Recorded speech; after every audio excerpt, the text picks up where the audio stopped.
عليكم ورحمة الله وبركاته. الحمد لله والصلاة والسلام على رسول الله وعلى آله وصحبه ومن والاه. This topic of liberalism is a very, very important one. Not least because liberalism is the leading ethic of the Western world. And obviously the Western world, which is the Europeans and their extensions, which is America now, are the hegemonic powers of the world. So to talk about liberalism is to talk about a very important topic which I believe in our circles as Muslims is not spoken about as much as it should be. There was a time where maybe in Islamic circles we thought that the global competitor to Islamic ethics was other religions. So we'd think, for example, of Christianity. We'd think, for example, of potentially Hinduism and so on.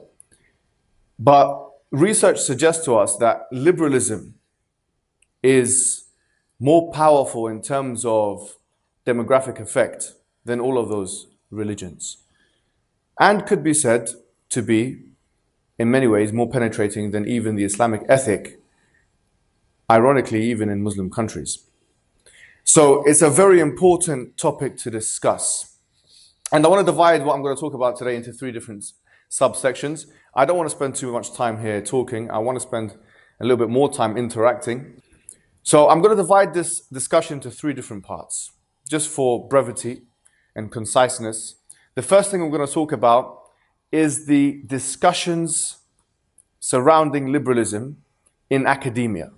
The discussions surrounding liberalism in academia. And in this, we're going to be talking about some of the common critiques of liberalism by academics in the Western world, for example. The second thing we're going to talk about are the problems with liberalism, even as identified by liberals themselves. Some of the issues when you put liberalism in practical implementation. What are some of the issues with liberalism? And number three, we're going to be talking about this is a big word here. I'm going to try and simplify it when we get to it, but the epistemological problem of liberalism. Meaning, how do we get to know if liberalism is true? Can we prove it's true? And so on. And I've done an essay on this. You can check on salam.org.uk on the publication section. This was what I focused on in the essay, the epistemological problem of liberalism. So these are the three things, and obviously we'll link this to Islamic society and so on. So just to get started with this, in terms of liberalism, in terms of the academic discussions that are had by academics, you could say there have been many different kinds of critiques levied against liberals by different Western scholars. For example, very famous is the Marxist critique of economic liberalism. The Marxist critique of economic liberalism. And liberalism itself should not be seen as one monolithic thing. It's divided into social, some people, to make things simple, divide it into social, economic, and political, yeah? So we have Marxist critiques, utilitarian critiques. I mean, even Jeremy Bentham himself attacked what would be then referred to as liberalism. But what's become quite popular nowadays is something called a communitarian critique of liberalism. Communitarian. Now, who are the communitarians? The communitarians are basically a group of scholars like Charles Taylor and Michael Sandel who say that liberalism is problematic because it references the individual in abstractation. In other words, human beings are not individualistic by psychological and social necessity. They are more communal creatures, hence the name communitarian. So they say that they ask the question, why do we give primacy, why do we prioritize the individual over and above, for instance, familial or communal units? Why is it that the individual, they ask, yes, is prioritized through human rights?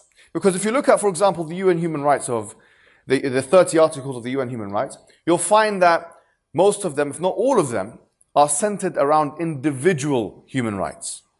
You don't really find as much emphasis, if any emphasis at all, on communal or familial rights. You don't find that.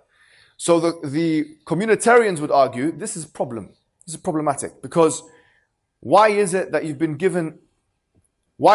have this false presupposition that we are autonomous and independent, when in fact the truth is we're not autonomous and we're totally interdependent. We are dependent, therefore. And so this is the argument. And I say that as a result of that, this causes moral decadence and decay. Because when you prioritize the individual over and above the family units and the communal units, then what you have is you have the individuals atomized. This is the word they use, atomized in society.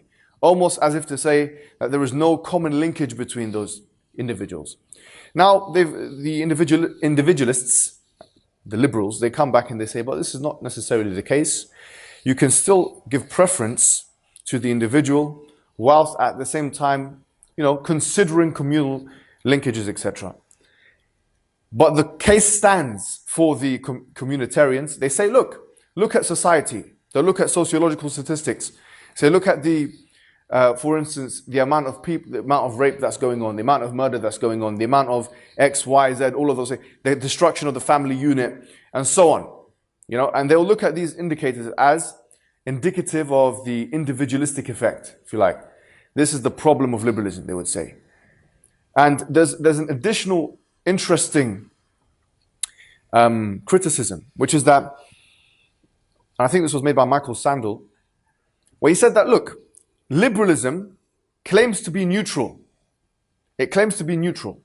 So in other words, by nature, it doesn't try to favor any particular religious or moral ethic. It doesn't do that. But by giving individuals rights and defining what those rights are, you've introduced an ethic here which is biased by definition. So you can't maintain a neutral thesis and at the same time say, well, individuals should be given preference, because this would be a contradiction. And this is a very good argument.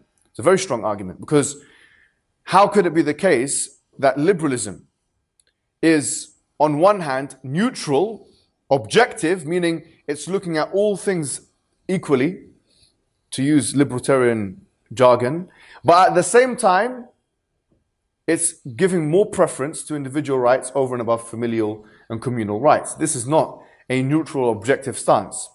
And so someone like Michael Sandel will say, there should be a process of arbitration whereby all of the ideas, even if they are moral ideas, or if they are religious ideas, are put on the table, and there is a democratization of ideas in this sense, and then a process of arbitration where we choose which ones we think are the right ones or the correct ones and so on, because the neutral thesis cannot be maintained.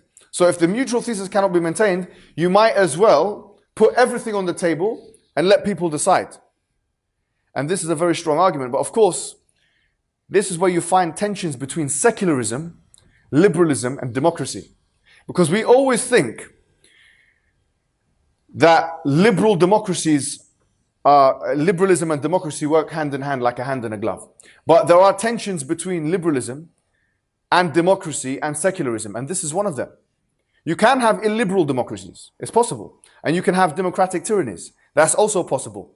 So it's not necessarily the case that just because you have liberalism that you should have democracy, and secularism as always following suit like a shadow of the intellectual ideology. No, it doesn't work like that. And so therefore, we see here some tensions, because secularism is you're divorcing the state and religion and the church. But according to these kinds of communitarian theses, you shouldn't divorce them, because by divorcing them, you're not giving that human being in society an ability to express their identity in the most democratic or liberal way possible. You can't tell someone, look, be yourself, do whatever you want to do. And then they tell you, look, I'm a Muslim, I'm a Christian, I'm a Jew, and so on. And you say, but hold on, all of that stuff, we don't want to hear about it. But that is what defines the individual. So a communitarian would say, this is a contradiction. You can't tell me to express myself, but then when I come to do so through religious terminologies, for example, or phraseologies, you tell me to be quiet. And this is why secularism is problematic from a liberal perspective. And that's never thought about. We always thought, why is secularism problematic? Then we go into religious jargon. Oh, because it goes against God's law and whatnot. We don't even need to go there. We can show you how secularism is problematic from a liberal perspective. When was the last time you heard that ever being said by someone, right? Or liberalism is problematic from a democratic perspective, and so on. These tensions exist. So with this, I'm going to move on swiftly to the next part of this discussion, which I think is an easy way to segue now, because we talked about what are the problems in implementation with liberalism. And I've already kind of touched upon this, is that you have these superfluous notions, these abstracted notions that only make sense in the theoretical world, and once you put them in the real world, they don't really mean much. I'll give you a couple of examples. One of them is freedom. Obviously, a liberal believes in freedom, yes? So what is liberalism? Say, look, it's freedom to do whatever I want to do. If you go in the dictionary, the Oxford Dictionary, say, define freedom, the ability to do whatever you want to do. The ability to do whatever you want to do. That's impossible for any human being. It's a utopian concept that has no bearing on the real world. How can you do whatever you want to do? You're always going to be curtailed by some kind of environmental or otherwise extraneous variable. Yes? If you go to the, whatever example you want to give, I mean, everything you can't do whatever you want to do. Simple as that. Right? You cannot do whatever you want to do. That's a false notion. So some define it, like Nozick and others, like some liberal thinkers, as freedom from coercion. So no one is stopping you to do certain things. Yes? And obviously this links to ideas of tyranny and obviously all those things. Let me give you a thought experiment to show you the problematic nature of this kind of conception. Let me give you two case studies. You have case study one. Somebody is there and you say, listen, you're going to do what I want or I'm going to shoot you. I'm going to kill you. Yes?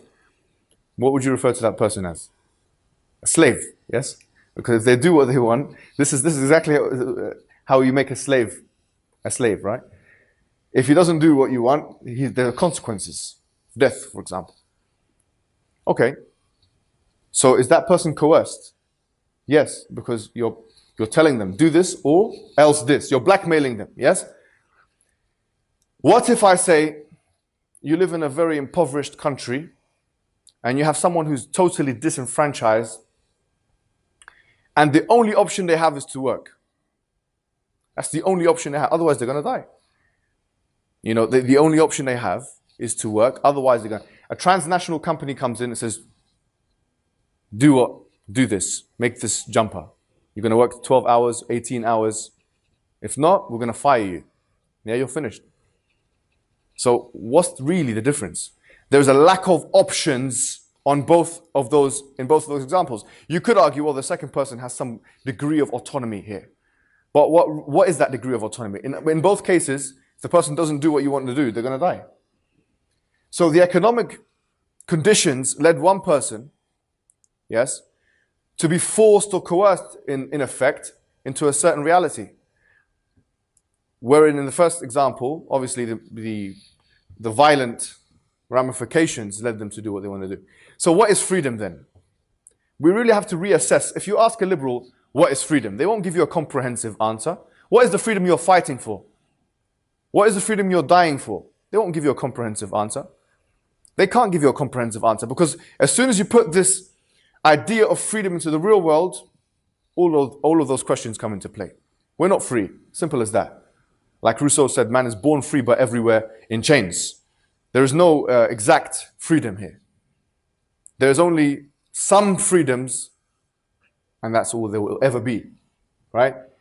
Another problematic notion is equality. You say, oh, we are born free. We are born equal. What do you mean we're born equal?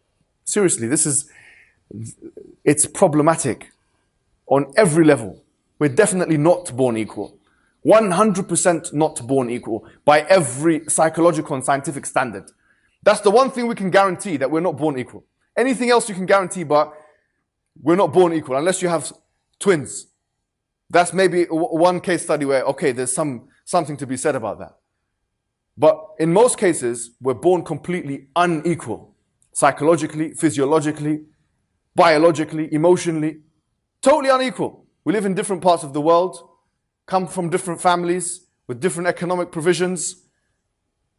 Some are born with diseases, some others are not born with diseases, some are born like this, and some are born... Even John Locke admitted this himself in his two treatises of government that he wrote, one of the first books to kind of talk about the liberal position.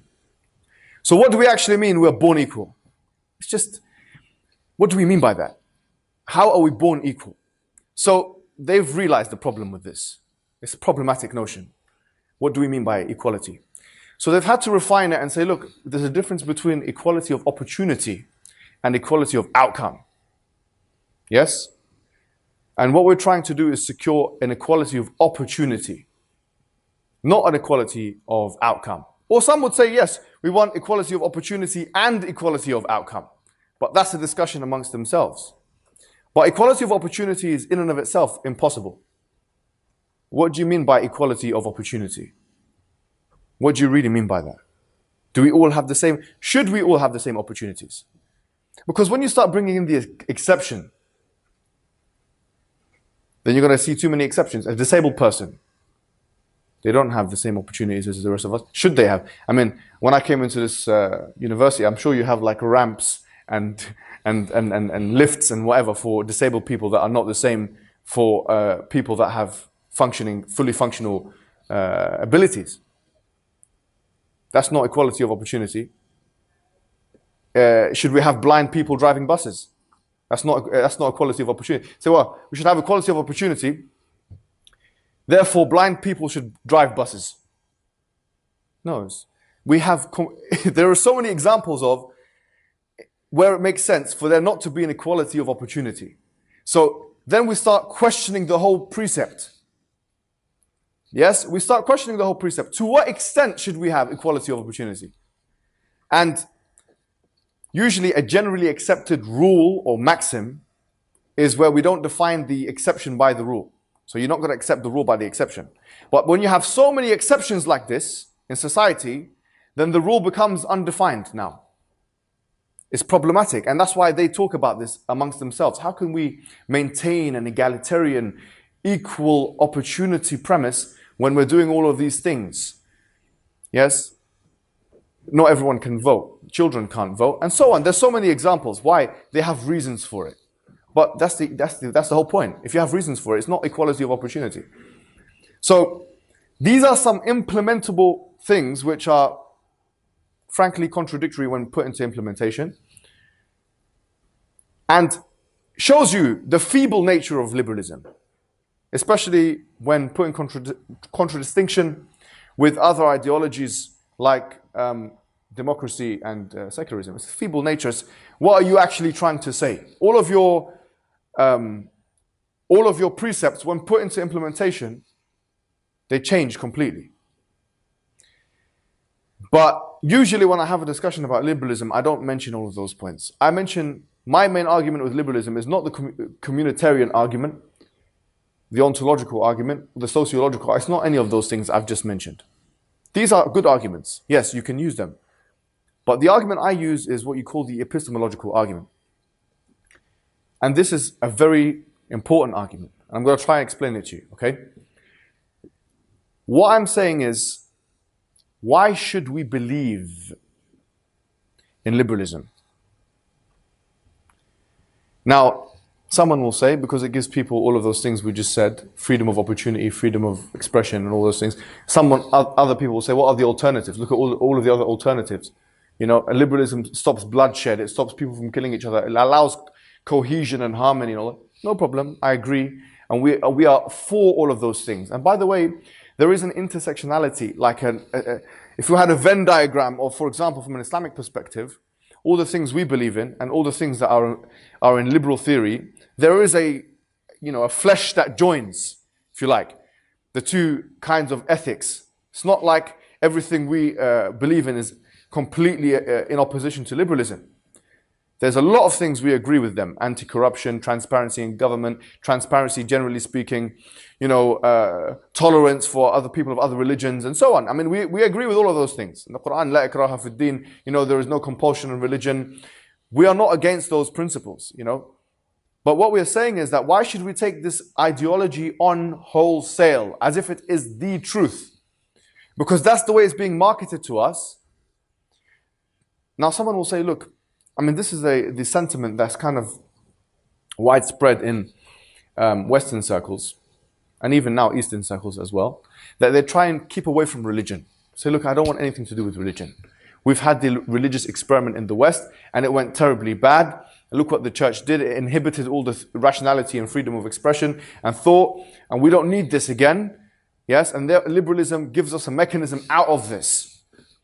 Yes, it gives us a mechanism out of all of this. So we need liberalism to ensure rationality, etc., and to ensure expression and ideas are continually debated in public and whatnot.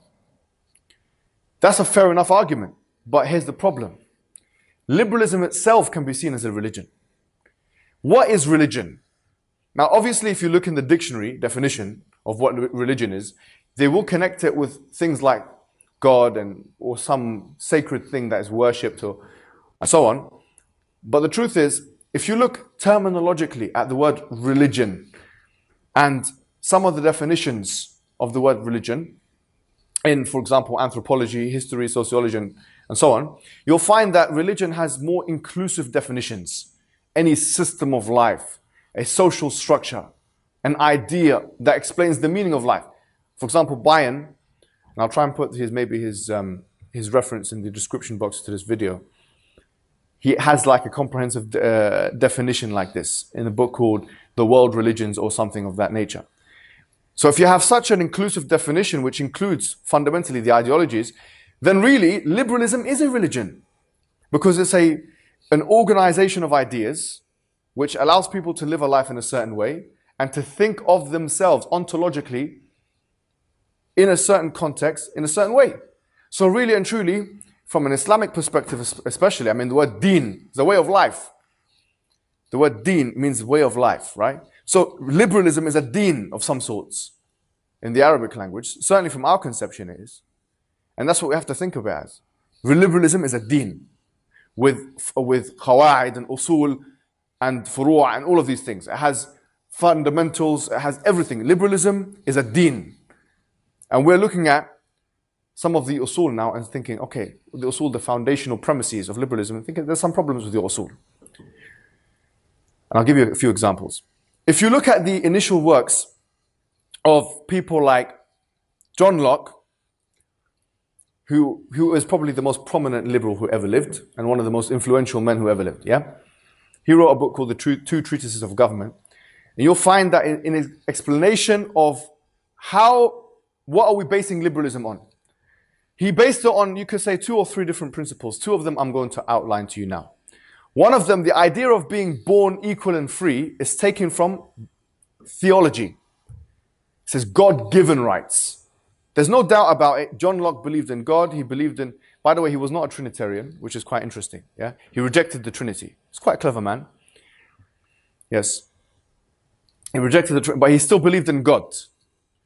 So John Locke, he based his philosophy on 2 premises. One of them is called the hedonistic principle. Some say hedonistic. Tomato, no problem. Yeah. What is hedonism? Hedonism is the idea, it's really like pain and pleasure. Yes, it's pain and pleasure. So you're trying to maximize pain, you're trying to maximize pleasure. Yes, not maximize pain. And you're trying to minimize pain. That is really it. Yeah? And the other thing is that we're endowed these equal and free rights from God. This tradition of hedonism or hedonism was continued up until, for example, John Stuart Mill, another very important figurehead in liberalism. So what do liberals base their philosophy on? The idea that you yourself, as an individual, have the best understanding of yourself and what makes you happy, and therefore you have to minimize as much of life's pains as possible and maximize as much of life's pleasures as possible, so long as you don't harm anyone else. And this is the harm principle that John Stuart Mill put into play. So long as you don't harm anyone else. This is liberalism. So long as you don't harm anyone else through fraud or forgery, because that's an invalid type of action in liberalism. That's basically it. But if we take a step back and say, but hold on. Okay, no problem. I understand where you're coming from. But the issue is this. The issue is, how can you prove the hedonistic principle as a true, morally objective moral? I'm not talking about something you feel as a subjective experience, where you say, I like this and I don't like this. Everyone can have their own subjective beliefs. But from a morally realist perspective, there's no way of proving this is the truth. So there is a degree of axiomacity, which means an axiom is something you believe in without evidence. That's what an axiom is. So there is a degree of axiomacity involved in believing the hedonistic principle. You believe it without evidence, basically. So you believe in a whole philosophy, a whole political philosophy, a whole ideology, which you've based your whole Western empire on. But really, when we get down to the first principles, we realize there is nothing proving that at all. It is a subjective value judgment of a man, an English man named John Locke, and then his disciples and followers, and those who expounded upon his philosophy, who lived in the 17th and 18th century. He died in the 18th century. This is where you're taking your ideology from. So, hedonism has to be looked at very closely here. Epistemologically, are we saying that hedonism, yes, is true, is a truth? Just in the same way as 2 + 2 = 4 is true. Yes, that's a mathematical truth. You can argue otherwise. Some people have, by the way. We're not going to go into that much deep philosophy today. But just in the same way as 2 + 2 = obviously the Christians, 1 + 1 + 1. I'm not going to make any jokes here, but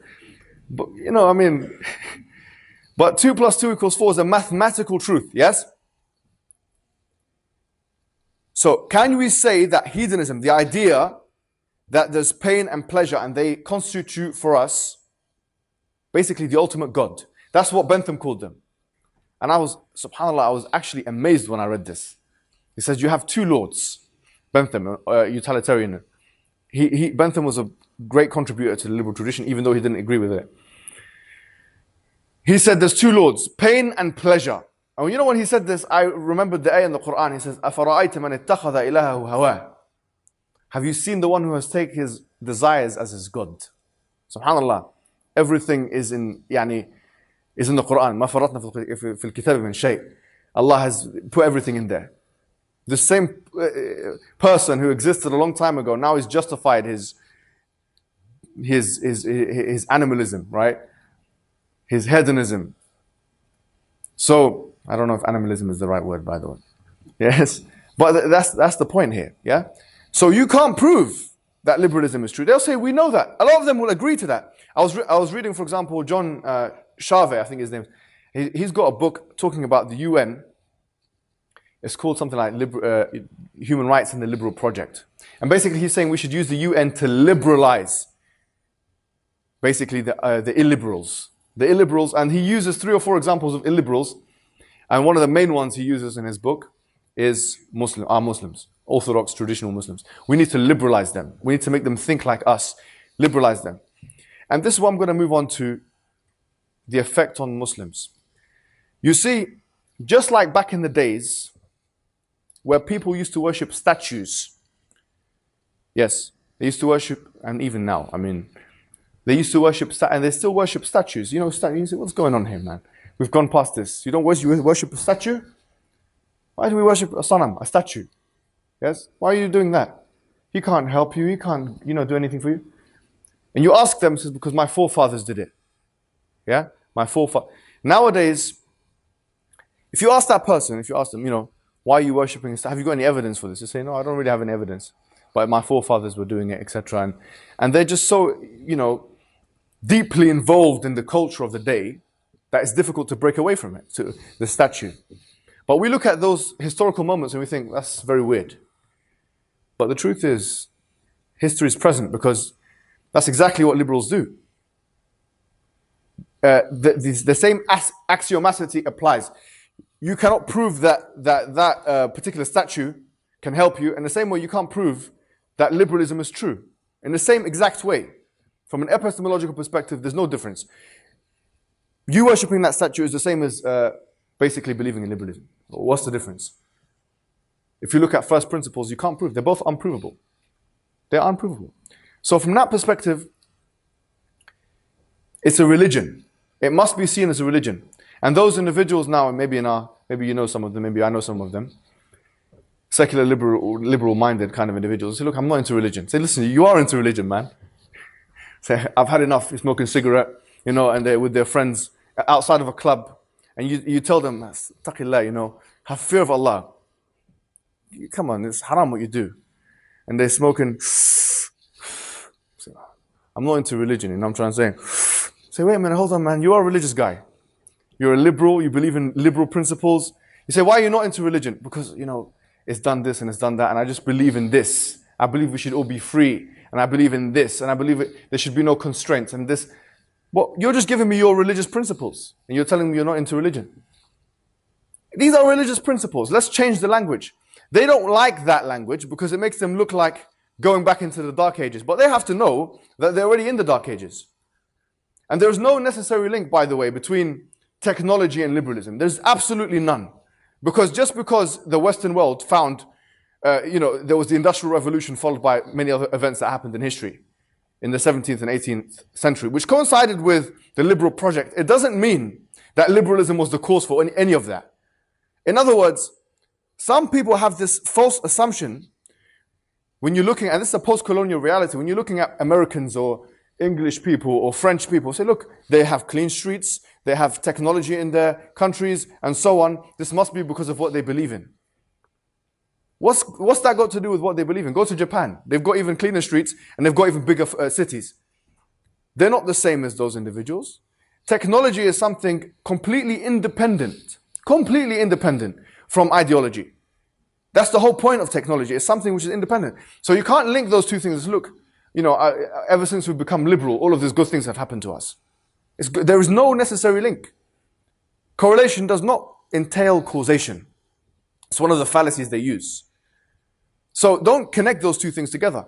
And as we're in Turkey, obviously, the best people that should know this are the Turks themselves. Yes, what do you mean by that, man? Are you trying to be political? Are you trying to get us arrested? No, I'm not going to go anywhere. Don't worry. I'm not going to say anything controversial. But what I am going to say is that think of the history of the Turkish, right? I mean, if we wanted to make this false argument, and it is a false argument, I would say, well, actually, Turkey and its history indicates to us the closer they have been to Quran and Sunnah, the more technology they've had and the more militarily successful they've been. Look at 1453. There was no liberalism there. Tell me, 1453, what happened? When Muhammad Fatih, yeah, go ahead. I gave it away. Yes, this is Constantinople. Yes, Istanbul is Constantinople. 1453, this was before John Locke was even born. There was no liberalism at this time. Yeah, you can't say, well, the Turks, we were very successful because of liberalism. 1453 was one of the biggest military successes of all time, in all of history. And there was no liberalism involved in that. So we're not going to make a false argument here and say that just because you are Muslim, تِلْكَ الْأَيَّامُ نُدَوِّلُهَا بَيْنَ النَّاسِ. Allah says in the Quran, some days, these are the days in which we alternate between the people. Some days the non-Muslims will be successful, and other days the Muslims will be successful. It's nothing to do. It has something to do with ideology to some our spiritual perspective, but from their secular perspective, it has nothing to do with it. So they can't use that argument, right? But now there are two things. If you really think about it deeply, if you wanted to compile an exhaustive list of how they're trying to liberalize us, it boils down to two things: media and education. And we're here in a university, yeah? I thought about this quite deeply, yeah? And I thought, really, it boils down to two things: media and education.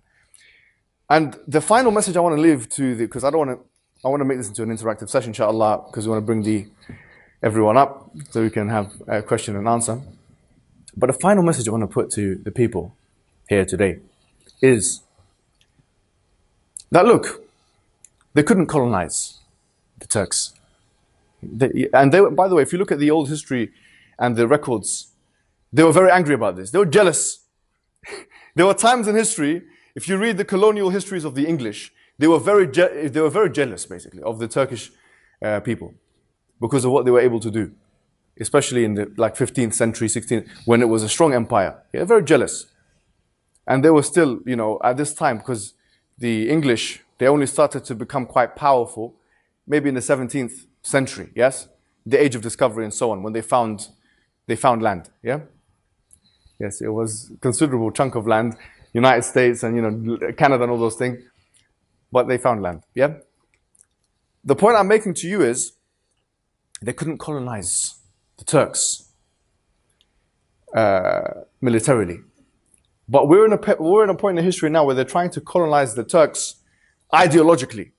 And I believe, I'm sorry to say, looking at the data from Pew Research and other things, I feel like now Turkey is at a crossroads, and so is the rest of the Muslim world, where colonization might not be happening militarily, but it might very well be happening ideologically. And they're using media and they're using education to force their false gods on you. And they're not even telling you, they're not giving you a reason why to believe in that thesis. Why to believe that we are we are in charge of ourselves and we know the best and we are our own gods, basically. They want you to be your own God. But we are saying to you that, we believe in La ilaha illallah. We believe in that there's no God worthy of worship except for Allah.